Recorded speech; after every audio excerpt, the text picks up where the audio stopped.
भगवान को पाने का सबसे सरल मार्ग क्या है?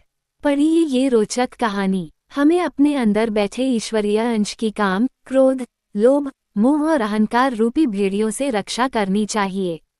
एक गांव में एक बूढ़ी माई रहती थी। माई का आगे पीछे कोई नहीं था, इसलिए बूढ़ी माई बेचारी अकेली रहती थी। एक दिन उस गांव में एक साधु आया। बूढ़ी माई ने साधु का बहुत ही प्रेम पूर्वक आदर सत्कार किया। जब साधु जाने लगा तो बूढ़ी माई ने कहा, महात्मा जी, आप तो ईश्वर के परम भक्त हैं।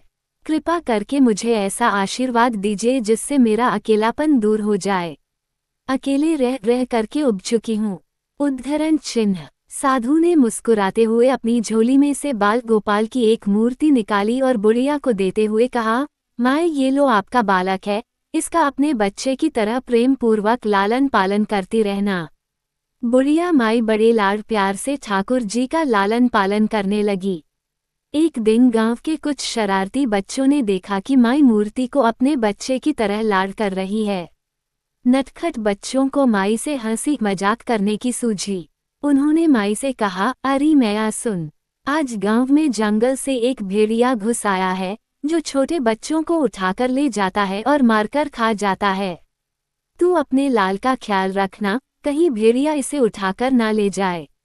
बुढ़िया माई ने अपने बाल गोपाल को उसी समय कुटिया में विराजमान किया और स्वयं लाठी छड़ी लेकर दरवाजे पर पहरा लगाने के लिए बैठ गई।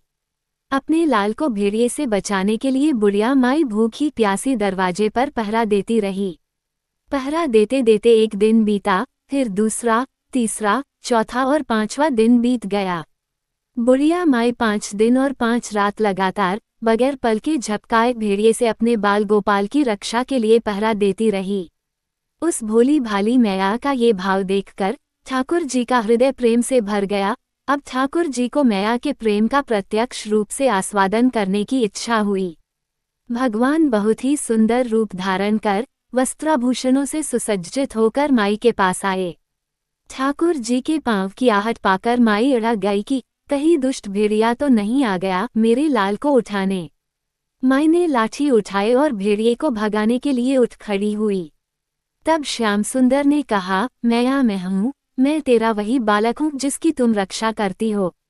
माई ने कहा, क्या?